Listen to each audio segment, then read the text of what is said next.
Hey everybody, in this video we're going to be finding limits of difference quotients. Okay, so I'm just going to present you the problem and then we'll get started from there. Okay, we're going to be asked to find the limit as h approaches 0. Notice I have a variable change here.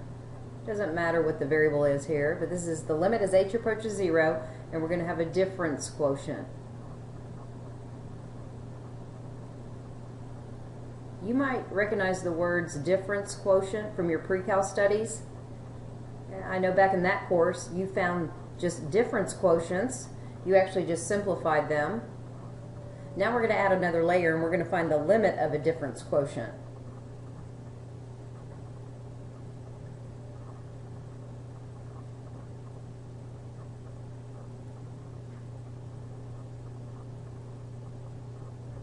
Okay, so this would be a problem. It'd be presented to you. You'd be asked to find this limit of this difference quotient for this function. Okay, well notice that the numerator has function notation and you really can't perform any kind of calculations with that. For example, plug in 0 for h. This is going to reduce down to f of 3, whatever that is, minus another f of 3, same thing. You're going to get 0 on top and 0 on bottom. Okay, so we're going to be working with indeterminate again, and so that requires that we do some work. Alright, so if this is your problem, you're presented with this, and you're supposed to find this limit for this function. Okay, what you did in your pre-cal studies was, okay, I'm going to kind of rearrange it here. Okay, I'm going to put, well actually no, I don't think I'll rearrange it. What I'm going to do is I'm going to work over here on this part of my paper. Okay, we've got the function f of x equals x squared minus 1. Okay, well what we need to do is we need to find out what f is evaluated at 3 and find out what f is evaluated at 3 plus h. And so what you did is you kind of went off to the side and you went, okay, this is the equation they want me to work with. Okay, and I noticed that in my difference quotient I have f of 3. That's one thing I'm going to have to find. Okay, well all we're going to do is that this is x and this is x here, x squared. Everywhere we see x, we're going to replace it with 3. So I replace this x with 3, so I come over here and replace this x with 3. Okay, we're going to actually be able to do the computations, and f of 3 is equal to 8. So what we're going to do is we're going to come over here in a minute and we're going to replace f of 3 with what it's equal to, and that's 8. So that's what you did. Last year you just looked at a difference quotient and you simplified it. So we wanted to kind of get you ready for this work that you're doing in calculus. Okay, now we're going to have to find the function evaluated at 3 plus h, and that's where it gets a little more tricky. So I'm coming back over here, and remember the function we're working with. Okay, and what we're directed to do is we need to find what the function is evaluated at 3 plus h. So that's my input. The x is my input, but I'm going to change it to 3 plus h. So we come over here, and everywhere we see x, we're going to replace it with our input of 3 plus h. So the 3 plus h is now becoming our x, and we have to square it, and minus 1. So what you can see is we have a lot of calculations to do here. Okay, unlike up here, okay, where that was just a number, now we're going to have to square this binomial, clean it up a little bit, and subtract 1. You could either do that right here in the problem, okay, or you can come over here and dump in this expression in this place right here and clean it up inside the expression. Okay. Alright, so I guess on this one I will go ahead and clean it up over here on this side of the paper. Alright. Alright, so what is this binomial times itself? So if you need to go off to the side somewhere and write out 3 plus h times 3 plus h and FOIL it, box it, however you learned, fine. Okay, some of you guys can do this mentally. If you square this binomial, the 3 is going to multiply and give you 9. You're going to end up multiplying 3 times a h and then h times a 3. That'll collect to 6h. Okay, so you square the 3, you multiply these two together, and double it. And then when you multiply these out side by side, you're going to get plus h squared. And that just resulted from us squaring that binomial. Now don't forget the minus 1. We have a little cleanup to do.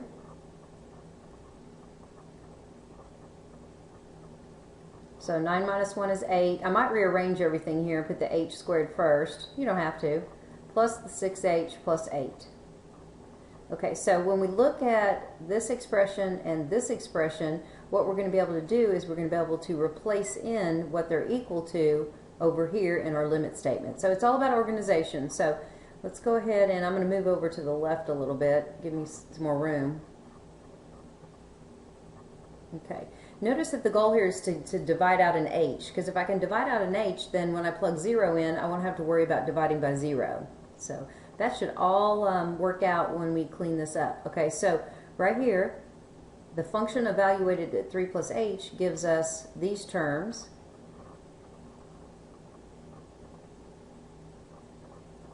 Minus, okay, now I'm going to plug in what f of 3 is equal to, and over here it was 8. Okay, notice the limit is coming down. I'm going to work down on this because I just need more room. Okay, notice what happens up here. You can clean this up. These are going to cancel. The two remaining terms in the numerator have a common factor of h.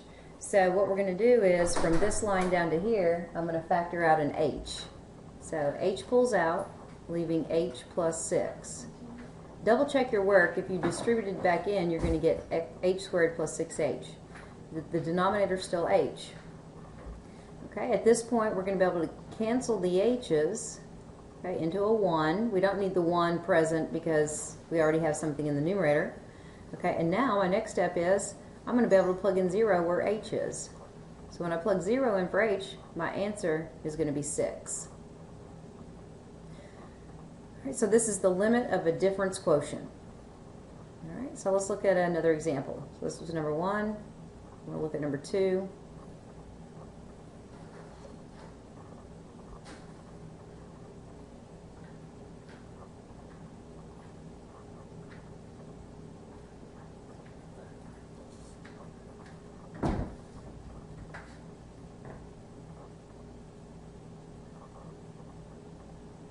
Okay, now look at the setup of this difference quotient here. There's not any numbers in it. So that's going to present an interesting answer for us. All right, we want to find the limit of this difference quotient for this function. We have to be given a function to work with. X squared minus 3x. Okay, go ahead and try and plug 0 in. When you plug in 0 for h, not x, it has to go in the appropriate variable. When h is 0, we get f of x minus f of x, which whatever those two are equal to, go to 0. So 0 divided by 0 is indeterminate. Okay, so we've got to figure out what each of these terms are equal to, dump it back in here, and do the necessary calculations. So we're going to come back over here.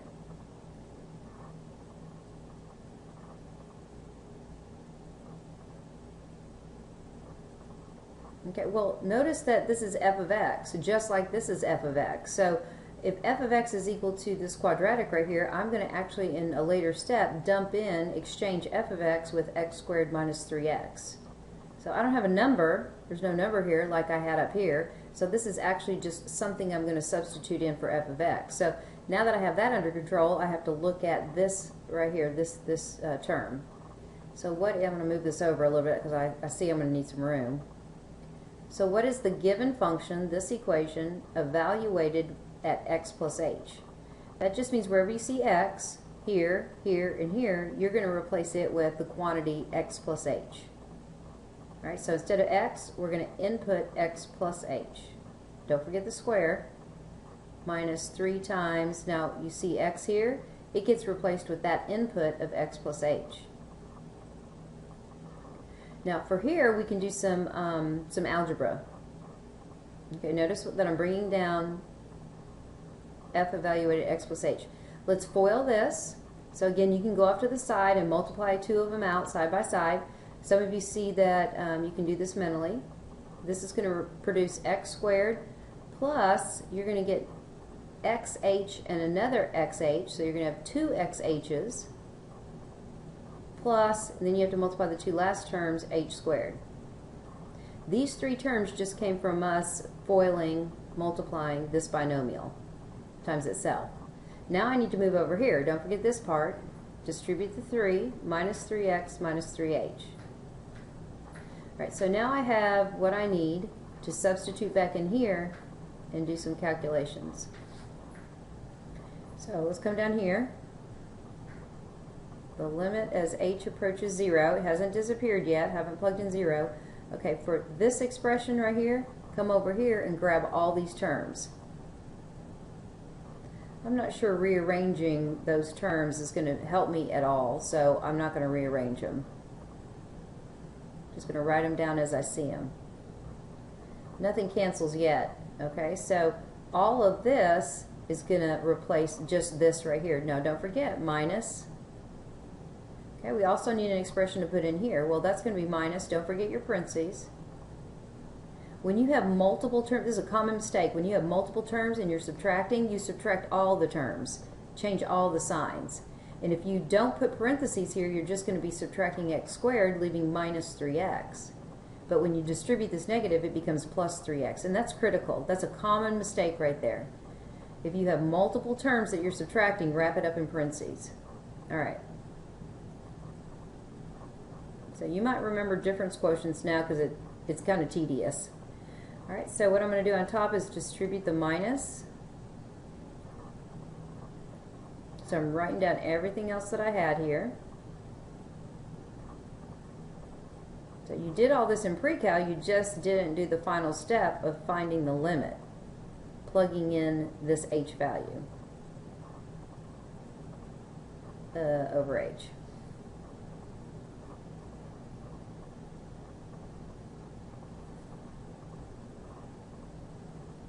As you write things down, you've probably noticed that you're going to be able to cancel some things.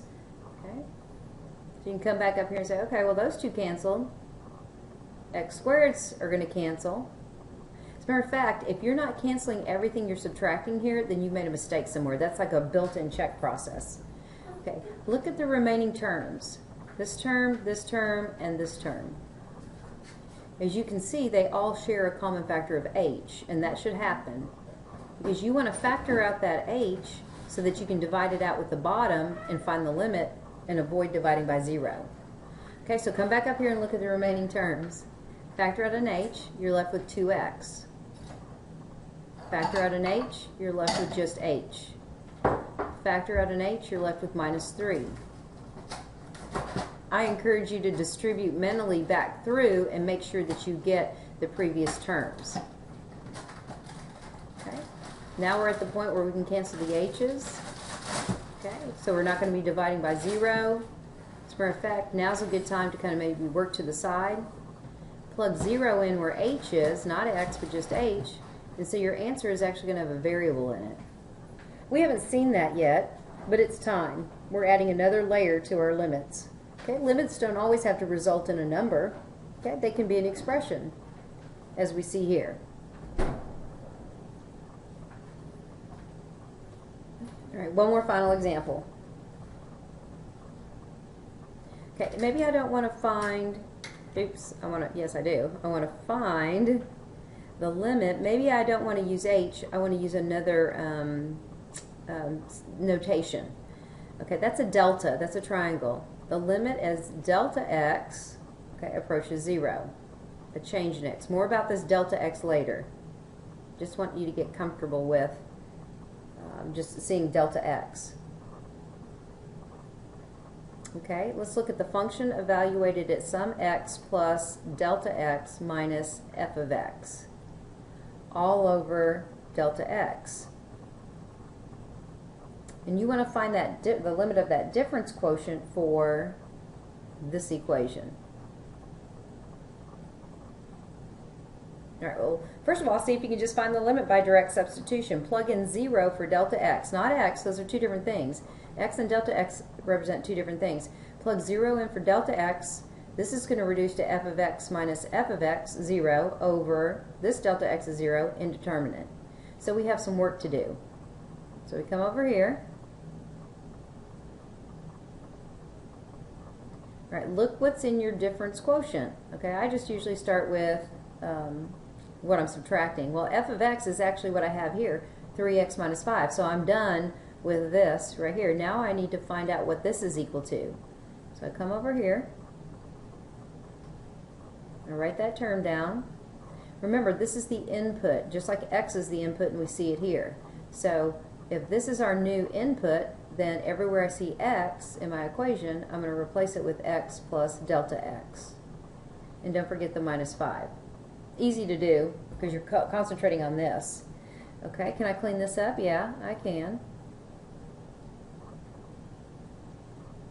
So you can clean up here and dump in over here if you want, or you can actually dump it in here and clean up as you go. Alright, so 3x plus 3 delta x minus 5.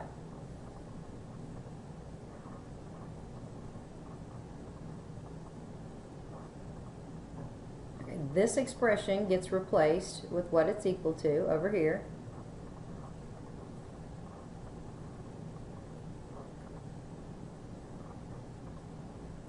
Now that's just a result of this expression minus, what's the function? Well, the function is equal to 3x minus 5. Remember, there's more than one term, so you need to wrap it up in parentheses so you're certain to distribute the negative sign and change all the signs. If you didn't have parentheses here, you're just going to be subtracting 3x and not changing the sign on subtract 5. Alright, let's do a little cleanup.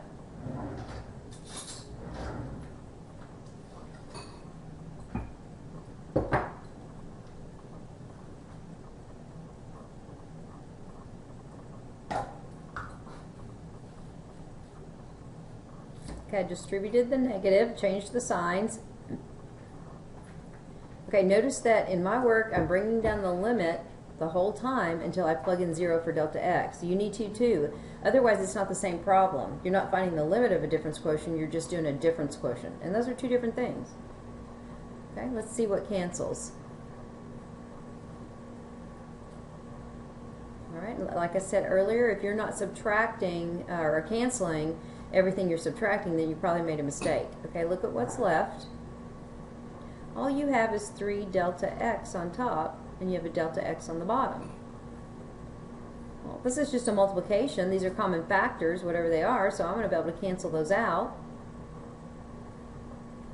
Okay, well, there's no place now to plug in for delta x, so our answer is actually just going to be 3, like a basic limit problem. Okay, so here we return to an answer. The first one was an answer as far as, a number. Example 1 was a number, example 3 was a number, but example 2 ended up being an equation, an expression. Okay, so it just depends upon what you're finding as to what kind of answer you're going to get. So in this video, we found the limit of a difference quotient.